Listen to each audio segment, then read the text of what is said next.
Rebonjour chers frères et sœurs, nous reprenons donc une deuxième vidéo et comme je l'ai dit, nous sommes aujourd'hui le 23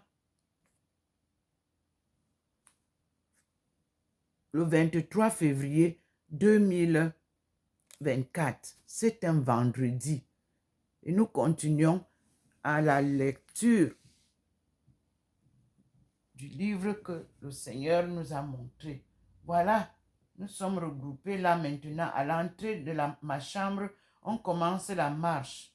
Et quand nous marchons, le Seigneur m'écoute dans les lectures qu'il a choisies et que je vous fais découvrir. Hier soir, il m'a donné la possibilité de relire ce livre, A Yearbook of Commonwealth, publié en 1975. Et vous voyez que j'avais écrit là-dessus Rhodesia, Bantu Stock, page 499. Et là, c'était parce que c'était le Regional Economic Grouping. Ce sont mes études. Et puis vous avez les langues. Donc, nous avons là une découverte que moi, quand moi je faisais mes études, et il a rechoisi ce livre-là pour que nous en parlions. Donc il faut retrouver la langue qui va nous unir et que j'avais trouvé en Chine. Et que je vous dis que cette langue s'appelle Ndomo. Je ne change rien de tout ce qu'il me dit et je ne change pas de parole. Et tout ce que je découvre, je partage avec vous. Donc, nous allons commencer d'abord par la lecture, comme je vous ai dit, de l'évangile de Jésus-Christ. Excusez-moi, je suis en train de positionner le téléphone pour que j'ai la main libre afin de lire. Me voilà devant vous.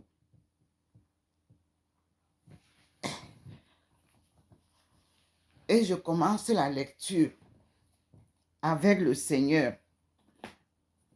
C'est lui qui me guide pour ouvrir la page. Vous avez vu ce livre.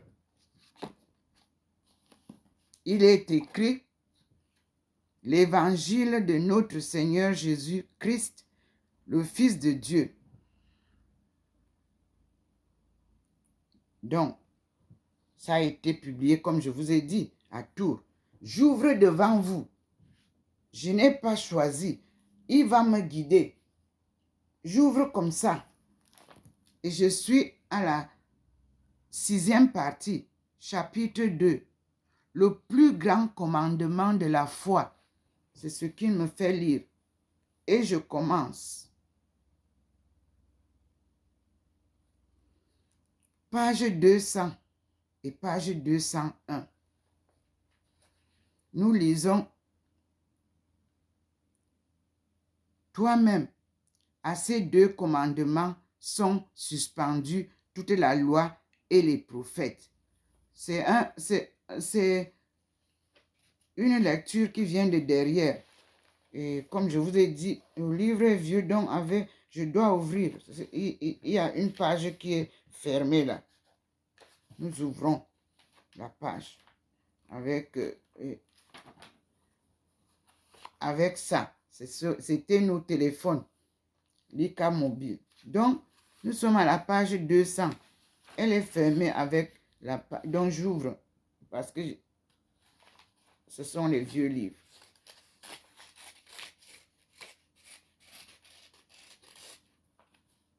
Devant vous, nous commençons la lecture. C'est le choix divin. C'est le Seigneur qui choisit ce qu'on doit lire. Et il est présent. Il m'écoute. Donc, j'ai ouvert. Et ça commence ici. Matthieu. Les foules admiraient cette doctrine qui flattait à bon droit l'âme juive. Et quelques scribes avouaient au Seigneur: Maître, vous avez bien parlé, Quant aux Sadducéens, ils n'essayèrent plus de lui poser des questions. Qu'est-ce qui se passe? Donc, on va derrière. On cherche à comprendre. Donc, il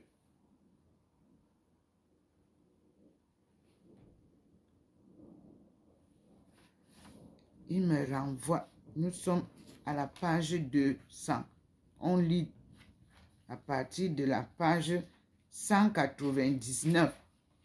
Bon, la lecture de ce que je viens de lire là, toi-même, verset 40, à ces deux commandements sont suspendus toute la loi et les prophètes. Lisons donc la phrase.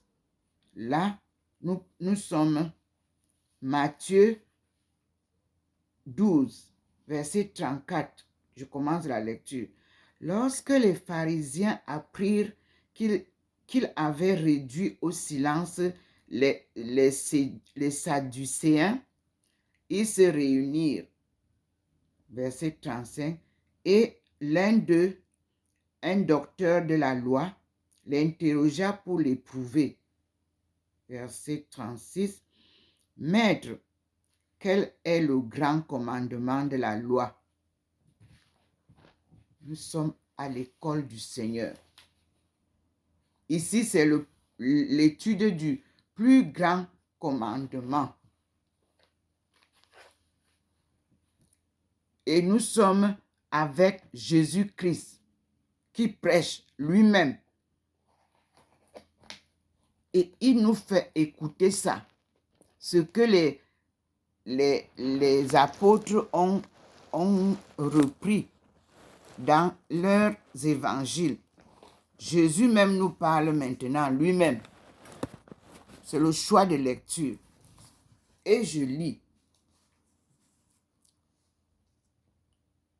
Maître, quel est le grand commandement de la loi? Verset 37 de Matthieu 26, chapitre 26. Jésus lui dit, tu aimeras le Seigneur ton Dieu de tout ton cœur, de toute ton âme, de tout ton esprit. Verset 38, voilà le plus grand et le premier commandement. Verset 39, il dit, le second lui est semblable. 2 points. Tu aimeras ton prochain comme toi-même. Verset 40, à ces deux commandements sont suspendus toute la loi et les prophètes. Frères et sœurs, le Seigneur nous donne ces leçons. On continue la lecture. Marc 12 nous dit, du verset 28 au verset 34, je cite, un des scribes l'aborda, qui les avait entendus disputer, et voyant qu'il leur avait bien répondu, il lui demanda quel était le premier commandement de tous. Verset 29, Jésus lui répondit, je cite, voici le premier commandement, 2 points. Écoute, Israël, 2 points. Le Seigneur ton Dieu est le Dieu unique.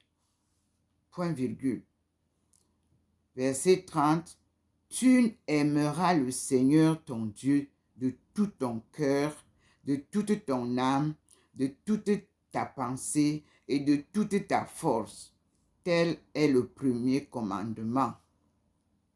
Nous sommes à la page 200, sixième partie, chapitre 2 du livre L'Évangile de notre Seigneur Jésus-Christ, le Fils de Dieu. Et c'est tome 2. Je continue la lecture. Verset 31 de Marc chapitre 12 nous dit, le second lui est semblable. C'est Jésus qui parle. Tu aimeras ton prochain comme toi-même. Il n'y a pas de plus grand commandement que celui-là. Point. Verset 32. Le scribe lui dit, 2 points. Bien, maître, vous avez dit vrai. Point, 2 points. Il n'y a qu'un seul Dieu et il n'en existe pas en dehors de lui. Verset 33. Et l'aimer de tout son cœur, de toute sa pensée, de toute son âme, de toute sa force. Aimer aussi le prochain comme soi-même. C'est très supérieur à tous les holocaustes et tous les sacrifices. Point. Jésus, voyant qu'il avait répondu avec sagesse, lui dit, 2 points, je cite, « Vous n'êtes pas loin du royaume de Dieu. » Point final. Maintenant, voyons le commentaire de celui qui écrit. Nous sommes à la page 200. Lorsque les pharisiens apprirent que Jésus avait réduit au silence les Sadducéens, ils se réunirent, dit saint Matthieu, sans doute, afin de créer une difficulté nouvelle. Tandis qu'ils se concertent, un des leurs, un scribe ou docteur de la loi, aborde le Seigneur et lui soumet son cas de conscience personnelle. Point. Sa doctrine est évidente. Nous le verrons même recueillir les félicitations du Seigneur. Il avait suivi la discussion engagée avec les Sadducéens. Et peut-être était-il l'un de ces scribes qui avaient applaudi à la réponse de Jésus. Qu'il y ait eu dans son âme une part de curiosité, même l'intention secrète d'éprouver davantage la science du Seigneur, 2 points, c'est chose possible. Nous sommes des êtres complexes et nos démarches sont souvent déterminées par des motifs très variés. C'est ainsi qu'il faut interpréter, semble-t-il, l'expression de saint Matthieu, 2 points. Tentans. Nous avons distingué cet épisode de celui que raconte saint Luc au chapitre 10, versets 25 et 37, entre parenthèses. Je cite, ouvrez les guillemets, « Maître, demande le scribe, quel est le plus grand commandement de la loi? Le premier de tous. » Fermez les guillemets. Point d'interrogation, fermez les guillemets. La loi mosaïque était multiple, minutieuse, compliquée, agencée de telle sorte que le peuple n'eut pas le loisir de s'en aller vers les idoles. 2 points. Ne in idola diffueret. Point. Mais les hommes y avaient ajouté encore et emprisonné toute la vie dans un réseau de prescriptions menues. Cette accumulation qui décourageait les uns faisait réfléchir les autres. 2 points. Les docteurs eux-mêmes commençaient à se demander si tout avait la même valeur dans les broussailles de l'enseignement pharisien, si les conditions de la vie morale et religieuse n'étaient pas, au fond, beaucoup plus simples. Les scribes qui abordent le Seigneur le scribe qui aborde le Seigneur a l'âme bien formée. Point virgule. Nous le constatons par les versets 32 à 34 de saint Marc. Point virgule. Il cherche un précepte qui soit la clé de voûte de tout l'édifice moral. Et le Seigneur, selon sa coutume, donnera plus qu'il ne lui est demandé. 2 points. Un commandement vraiment premier, virgule, essentiel, virgule, unique, virgule, résumant dans sa simplicité et sa facilité douce toute la loi divine. Un précepte qui, une fois accompli, virgule, et bien accompli, nous établit, virgule, à lui seul, en grâce auprès de Dieu. Point. Ouvrez les guillemets, je cite. Voici, dit Jésus, le premier commandement, 2 points. Écoute, Israël, 2 points. Le Seigneur notre Dieu est Seigneur unique. Entre parenthèses, nous suivons ici le texte grec. Fermez la parenthèse, point virgule. Tu aimeras donc le Seigneur, ton Dieu, de tout ton cœur et de toute ton âme et de toute ta pensée et de toute ta force. Tel est le grand et le premier commandement. Point. Fermez les guillemets à la ligne. Nous sommes déjà à la page 201. Le titre, le plus grand commandement de la loi. À la ligne, nous continuons. La citation est empruntée au Deutéronome chapitre 6, versets 4 à 5. Fermez la parenthèse. Deutéronome chapitre 6, versets 4 à 5. Fermez la parenthèse et point. Les termes en étaient familiers aux Juifs. Point. Ils les récitaient dans la prière du matin et du soir.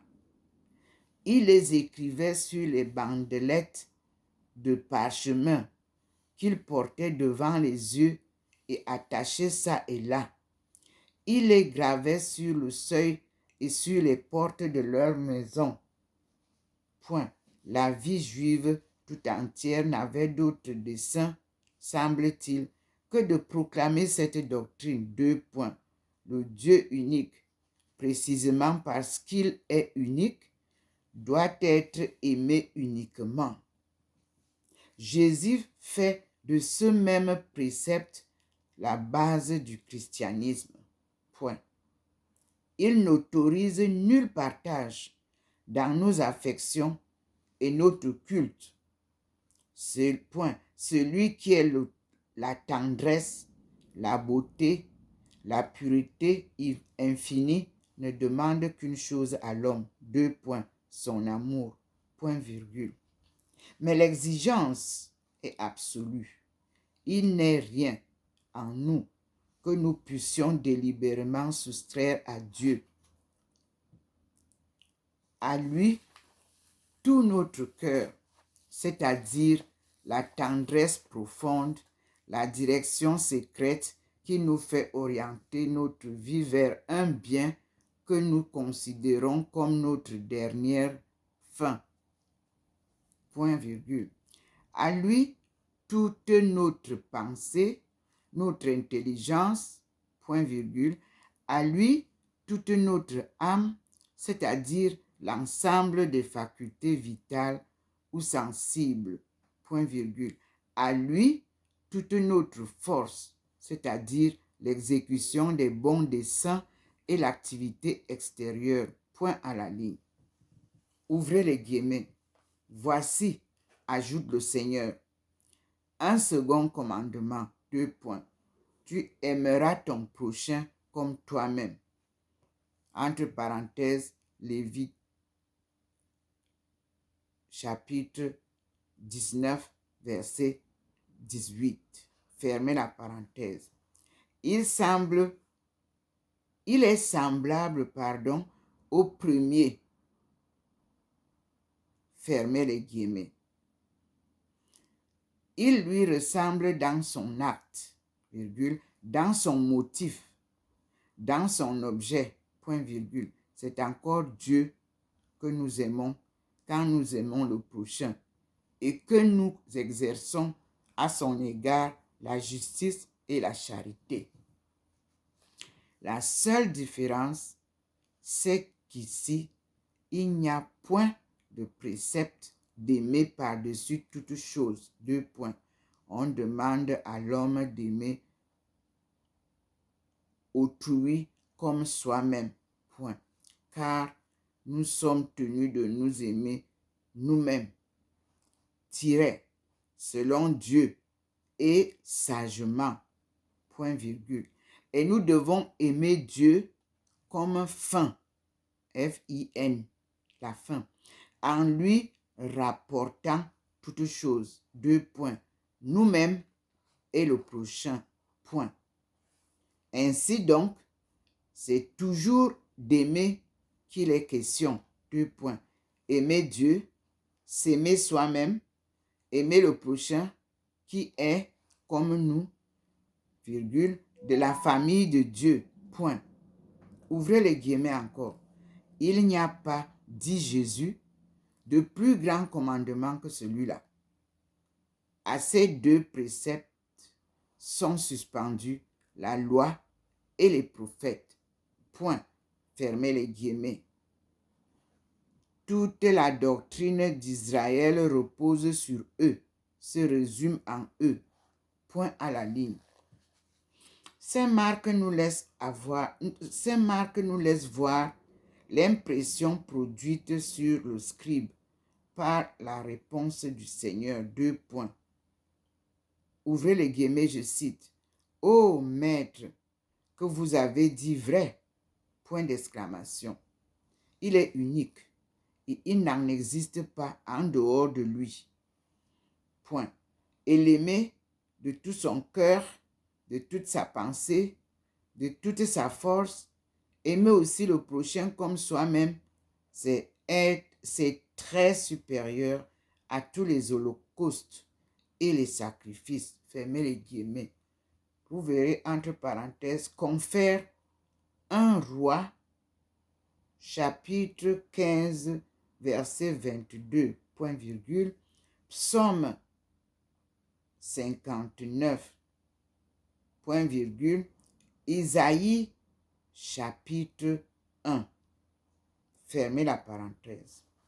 La conclusion du scribe était très exacte, mais assez insolite sur les lèvres du docteur pharisien. Point. Aussi, le Seigneur, virgule, touché de la sagesse de cette réponse, lui adresse-t-il une félicitation qui enveloppe un encouragement. Deux points, je cite, ouvrez les guillemets. Vous n'êtes pas loin du royaume de Dieu. Point, fermez les guillemets à la ligne. Nous sommes toujours à la page 202. Sixième partie, chapitre 2. Et nous finissons là. Et on dit Matthieu, chapitre 12, à partir du verset 41 jusqu'au verset 46. Je cite. Comme les pharisiens étaient en groupe, Jésus les interrogea. Verset 42, disant, deux points, que vous semble du Christ? Point d'interrogation. De qui est-il le Fils? Point d'interrogation. Ils lui disent, deux points, de David. Point. Verset 43, il leur dit, deux points, comment donc David l'appelle-t-il?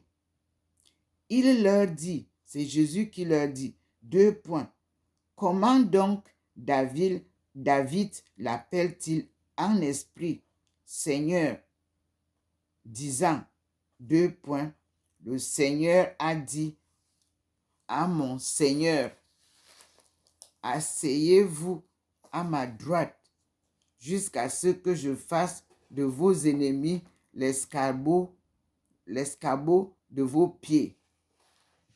Verset 45. Si David l'appelle Seigneur, comment est-il son fils? Point d'interrogation. Nous sommes au verset 45 du chapitre que nous venons de lire de Matthieu, chapitre 12. 45.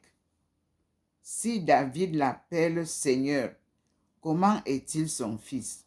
46, je cite, personne ne pouvait lui répondre un mot. Et à dater de ce jour, nul n'osa l'interroger davantage. Maintenant, nous sommes à la page 203. Marc, chapitre 12. On commence avec le verset 34 jusqu'au verset 44. Jusqu'au verset 37. Je cite. Personne n'osait plus l'interroger. Verset 35. Et pour réponse, Jésus dit, enseignant dans le temple, 2 points. Comment les scribes disent-ils que le Christ est le fils de David? Point d'interrogation. Voici que David lui-même dit dans le Saint-Esprit, 2 points, je cite, le Seigneur a dit à mon Seigneur, 2 points, asseyez-vous à ma droite jusqu'à ce que je fasse de vos ennemis l'escabeau de vos pieds. Verset 37. David lui-même l'appelle Seigneur. Comment est-il son fils? Et une foule nombreuse l'écouta volontiers. Nous passons dans Luc 22, toujours à la page 203. Et je cite, le titre c'est « Le Christ, fils de David ». Les explications que je donne vont avec un petit point, le Christ, fils de David, ou un thème. Nous passons à Luc. Luc 41 à 44 dit, il leur dit, comment dire que le Christ est le fils de David? Verset 42, quand David lui-même au livre des psaumes dit, 2 points, le Seigneur a dit à mon Seigneur, 2 points, asseyez-vous à ma droite, verset 43, jusqu'à ce que je fasse de vos ennemis l'escabeau de vos pieds. Question. Verset 44 nous dit, donc David l'appelle Seigneur. Comment est-il aussi son fils? Maintenant, il y a des explications que nous allons donner. Le Christ, fils de David. Le rédacteur du livre L'Évangile de notre Seigneur Jésus-Christ, le Fils de Dieu, Dom Paul de Latte, abbé de Solms, nous dit, la doctrine du Seigneur était si haute, si conforme à la loi, si divinement appropriée à l'âme humaine, que les pharisiens demeurèrent interdits, cherchant en vain par quelle voie la contester. Mais voici qu'à son tour le Seigneur interroge. Point. Il ne se propose point d'embarrasser ses adversaires au moyen d'une énigme exégétique ou théologique. 2 points. Il veut bien plutôt les mettre sur le chemin de la vérité et obliger leur pensée à s'incliner devant elle. Point. Or, c'était chose constante que le Messie devait naître de David. Et le Seigneur en obtient d'abord l'aveu. Ouvrez les guillemets. Point, ouvrez les guillemets. De qui, on dit, de qui, virgule, selon vous, demande-t-il, le Christ est-il fils? point d'interrogation. De David, entre guillemets. Je reprends. De qui, selon vous, demande-t-il, le Christ est-il fils, tiret, de David, fermez les guillemets, virgule, répondent les scribes avec fierté. L'Ancien Testament était formel sur le point. Le prêtre Zacharie avait fait écho à cette doctrine, deux points. On dit Eteresi cornu salutis nobis in domo David pueri sue, excusez la prononciation, virgule, et c'est sous le nom de fils de David que Jésus a été salué récemment par les aveugles et acclamé le jour des rameaux. Nous sommes à la page 204. Je continue la lecture.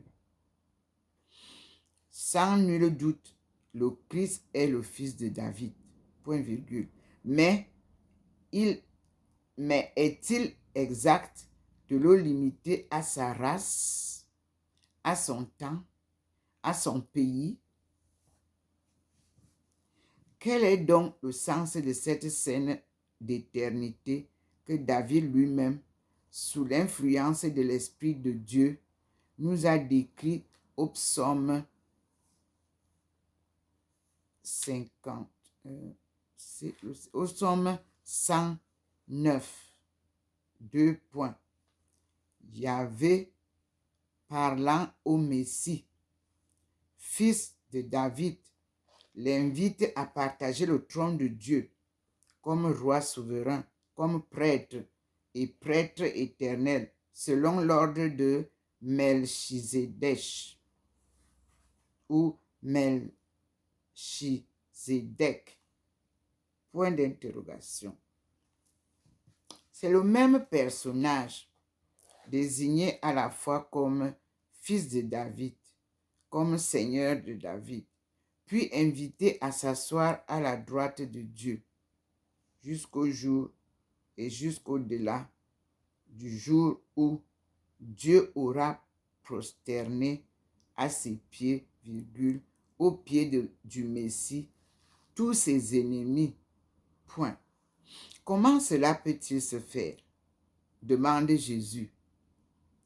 Comment peut-on être en même temps le fils de David et son Seigneur, venir après lui être plus grand que lui? Point d'interrogation.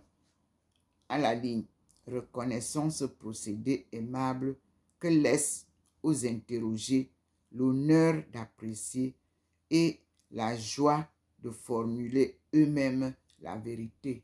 Point.